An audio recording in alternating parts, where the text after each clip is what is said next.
Imagine living without the hum of washing machines, the convenience of dryers, or even access to the power grid. Into today's world, it's hard to envision life without these modern luxuries. Yet there are communities like the Amish who have maintained a lifestyle largely untouched by modern technology. Their approach to everyday chores such as laundry offers a fascinating glimpse into how they balance tradition with function in an off-grid environment. The Amish, a religious group with roots dating back to the 17th century, choose to lead lives of simplicity and self-sufficiency. Their religious beliefs, which emphasize humility, separation from the world, and a deep connection to faith, dictate their avoidance of many modern technologies.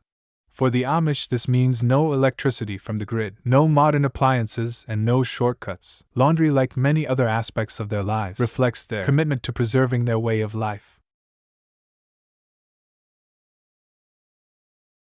Amish families usually dedicate 1 or 2 specific days to laundry, commonly on Mondays and Thursdays. This scheduling is crucial because laundry in an Amish household is a long, labor-intensive task, particularly for large families. In communities where families often consist of 6 or more children, managing dirty clothes is no small feat. So how do they manage to keep everything clean without the modern convenience of electric-powered appliances? The entire process starts with filling large metal tubs or barrels with water, often heated over a wood-fired stove or boiler, especially in the colder months. Since there's no running hot water in the Amish homes, they rely on wood or gas to heat water to the right temperature for washing.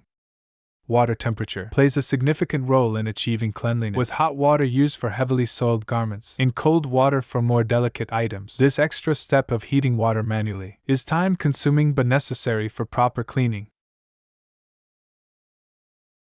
Most iconic tool in Amish laundry is the washboard. This simple, yet effective device consists of a wooden frame with a corrugated metal or glass surface.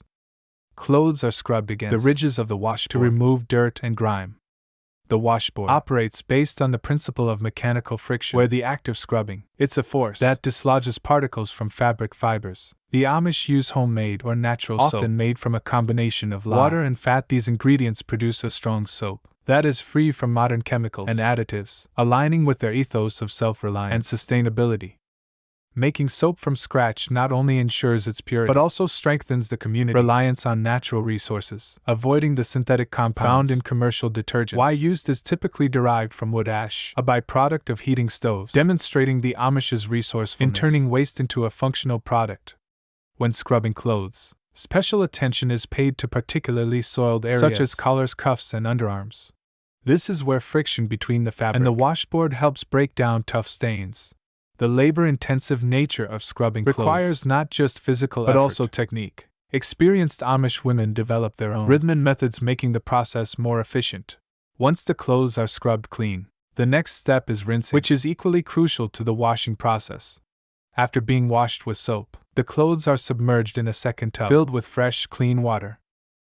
The rinsing process removes all remaining soap and dirt particles. The water used for rinsing must be clear to ensure that no residue remains on the clothes, which could otherwise irritate the skin or cause fabric damage over time. After rinsing, Amish families rely on manual wringing to remove excess water. Some Amish communities, particularly those known as the New Order Amish, might use non-electric hand-cranked wringers. These wringers are often attached to the side of washing tubs or mounted as stand-alone devices. A hand-cranked wringer uses 2 rotating rollers that squeeze out the water as the clothes are fed through them. The wringers are operated by turning a handle, which, though laborious, is far more effective than hand wringing.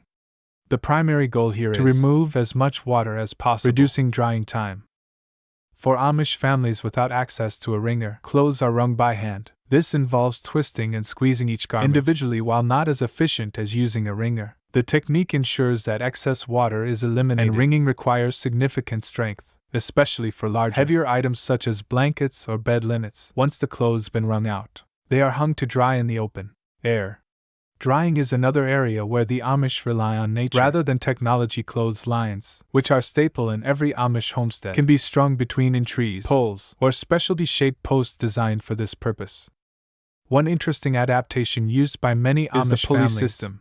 Instead of walking back and forth along the line to hang or remove clothes, the pulley allows garments to be moved along from a single point. This method, its time and effort showcasing the Amish's practical approach to everyday tasks. Air drying is favored because it's environmentally friendly and aligns with their values of living harmoniously with the earth. The sun's ultraviolet rays act as a natural disinfectant, while the breeze helps evaporate moisture from clothes.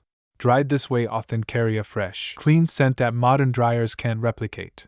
In colder or wet weather, however, drying clothes outside becomes a challenge. In these cases, Amish families' covered porches are indoor drying racks, though the drying process takes considerably longer without the sun and wind. Although most Amish still use traditional methods like washboards and tubs, there are some variations depending on the specific community. The New Order Amish, who are more progressive than the more conservative Order Amish, may incorporate certain non-electric technologies into their laundry routine. For example, gas-powered or diesel-powered washing machines are permitted. In some communities, these machines, though more modern, still require manual operation. They are often hand-cranked or powered by a non-electric source like compressed air. Despite their reliance on these machines, the process is still quite hands-on. Clothes must be manually loaded and unloaded, and the rinse and wring stages remain largely unchanged. This reflects the Amish philosophy of moderation. While they may use certain technologies, they do so in a way that doesn't disconnect them from the manual labor and effort involved in chores. Daily. In many ways, the process of doing laundry for the Amish is the reflection of their broader values. It emphasizes hard work, patience, and self-reliance. Every step, from heating the water to hanging the clothes to dry, is done with care and attention. The work itself is a communal effort, with multiple family members, including children, participating in the task. Older children are often tasked with carrying water or hanging clothes, reinforcing the sense of shared responsibility that is so central to Amish family life. Moreover, the traditional methods of doing laundry have been passed down through generations, connecting the Amish to their ancestors in a very tangible way. It's a practice that ties them to their heritage, their faith, and their land. In contrast to the fast-paced, convenience-driven world outside their communities, the Amish laundry process is slow and intentional. But to the Amish, this slower pace allows them to remain grounded in their beliefs and close to the natural world that sustains them. In conclusion, the Amish way of washing clothes without modern appliances is more than just a method for getting clothes clean. It's a reflection of their values, lifestyle, and commitment to living off the grid. Their techniques, while laborious, are effective, environmentally sustainable, and deeply connected to their way of life. For those of us living in a world driven by speed and convenience, there is something to be admired about the Amish approach, a reminder of the value and simplicity, the hard work, and living in harmony with nature.